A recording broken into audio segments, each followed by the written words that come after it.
Now, while reviews certainly aren't an objective indication of a game's quality, they are generally a solid rule of thumb. If a game lands over 80 on Metacritic, for instance, it's usually pretty bloody good. But it's also fair to say that there's sometimes a gulf between the opinion of critics and players en masse, enough that once the honeymoon period of a game's release window has passed, well, paying customers might start to admit that they actually didn't like it very much. And that's what we're here to talk about today. As I'm Jules, this is WhatCulture.com, and these are 10 well-reviewed games we turned on after launch. Number 10. Bayonetta 3. Bayonetta 3's Metascore of 86 placed it just a few points below its predecessors, which rock a 90 and 91 respectively, but seemingly confirmed it to be a worthy sequel. And yet, few acclaimed recent video games have fallen off as hard as this. While Bayo certainly isn't hated, in the months following its release, the utter indifference about its existence started to creep in, with the game damn near vanishing from the cultural conversation entirely. Primary criticism was leveled against a lackluster story, being forced to play missions as Jean, and its technical performance, with many feeling that the game was being held back from building on its predecessors by the Switch's aging hardware. While critics and fans generally agree that the third game is the worst of the trilogy, fans have taken a far harder line in that regard, indicating a much larger gulf of quality between it and what came before. Though even polarizing games tend to invite passionate debate amongst fans, the saddest thing about Bayonetta 3 is that it's largely fallen off the face of the earth since releasing barely a year ago. Number 9. Marvel's Spider-Man 2. Marvel's Spider-Man 2 was one of the most anticipated video game sequels of recent years, and so its 90 Metascore, a hair above the original's 87, seemed to indicate Insomniac Games had wholly delivered upon expectations, and right out of the gate, that definitely seemed to be the case. Yet in the months since, general fan reception has cooled considerably on the experience. Perhaps the most common criticism is that Spider-Man 2 is merely just more of the same, which doesn't do much to evolve or elevate the existing gameplay formula even with 2 iterations of Spider-Man in the mix. For many, the game still wrestles control away from Spidey far too often, and the story feels both rushed and lacks the emotional punch of its predecessor. While Spider-Man 2 is nothing if not a huge success in every way that matters to Sony, once you take away its glossy veneer, it's a pretty typical AAA PlayStation game, the typicality of which is perhaps beginning to get a bit stale. Number 8. Dark Souls 2. If you look at the reviews for the Dark Souls trilogy, you'd assume that the second game is the favourite, with its 91 Metascore landing a smidge higher than the first and third, which both hold a score of 89. Yet the overwhelming consensus is that Dark Souls 2 is by far the worst of the three, due to its more disconnected game world, heinously brutal difficulty, and array of technical issues on PC. On a design level, it doesn't even hold a candle to the first and third games, likely a result of the series director Hidetaka Miyazaki only serving in a supervisor capacity. While there has certainly been those keen to reclaim Dark Souls 2 as a misunderstood masterpiece in recent years, it remains From Software's single most divisive game. For many, it takes the series' signature level of challenge to levels of unfairness that simply aren't fun, while offering up the dullest game world the company has ever produced. Number 7. BioShock Infinite.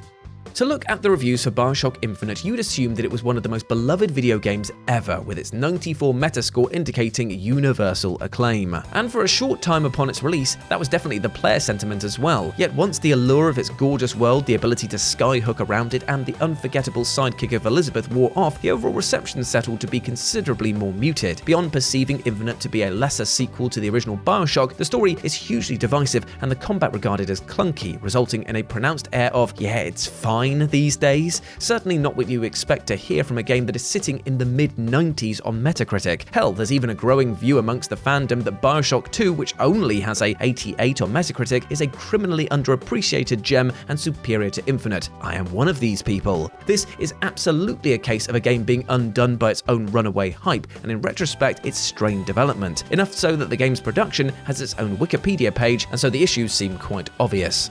Number 6. Heavy Rain. When Quantic Dreams' interactive thriller Heavy Rain was first released, it was hailed by critics as an unprecedented landmark for the medium of video games, a gorgeous, jaw-dropping slice of cinematic storytelling unlike anything that had been made before. And while initial player reception absolutely reflected the game's 87 Metascore, in the years that followed, Heavy Rain's reception turned like a carton of milk left out in the scorching summer sun. What was once held up as an incredible, serious-minded narrative achievement for video games turned into something of a laughingstock by the mid-2010s, as as its clunkier elements, namely dodgy voice acting and very awkward sex scenes, demonstrated the limitations of video games aspiring to be movies. Heavy Rain's morphed player reception is certainly a result of cinematic video games maturing considerably over the last decade, such that Heavy Rain's portentous narrative and unintentional comedy definitely pales sorely by comparison. And that's without ever getting into the game's most dishonest approach to the central mystery, which uses blatant manipulation to prevent the player from guessing the identity of the origami killer. I've not forgotten, I'm still mad about it. Number 5. Diablo IV.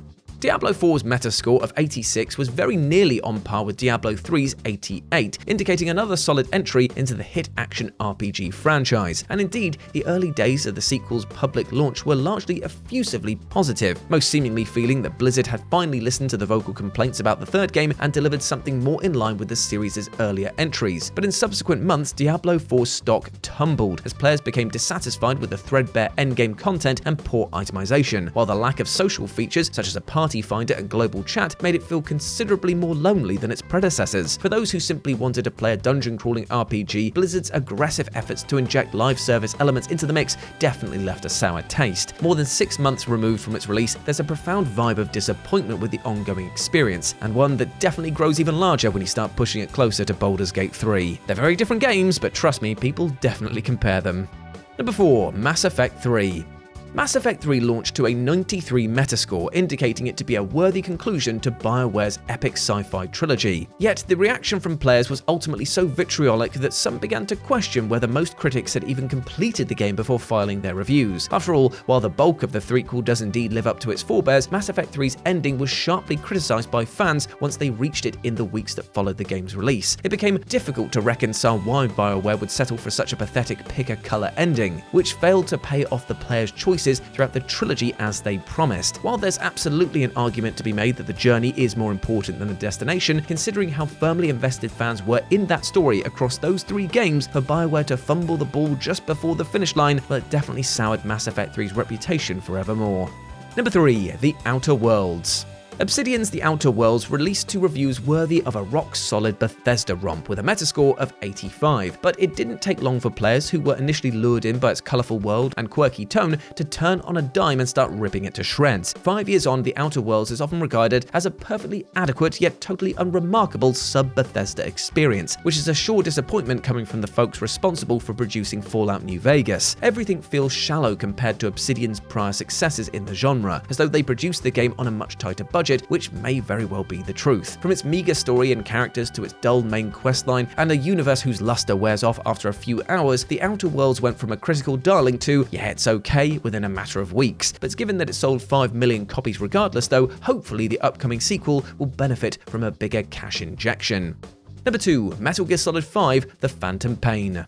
Metal Gear Solid 5: The Phantom Pain released to rave reviews, rocking a staggering 93 Metascore, which suggests it to be one of the best entries in Hideo Kojima's legendary stealth action franchise. And while the sequel's core gameplay continues to be revered to this very day, it's safe to say that the overall experience quickly lost its shine once players took full stock of its many shortcomings. The biggest issues? Well, the lack of cinematic storytelling compared to its prior entries, the generic repetitive missions, generally underwhelming boss fights, dubious late-game plot twist, and most egregiously of all, the fact that it was effectively released unfinished. In the early days of playing The Phantom Pain, it was easy to be enamored by its best-of-class gameplay, which presented players with an enormous array of options to complete a given sortie. But once the honeymoon period had ended, it was tough to deny that the game was clearly compromised by being rushed out of the door by Konami before Kojima was ready to present it to the world. And today, almost a decade later, the consensus seems to be that Metal Gear Solid 5 touts fantastic gameplay while almost everything else is a colossal letdown. And as Kojima's final Metal Gear game, that really stings.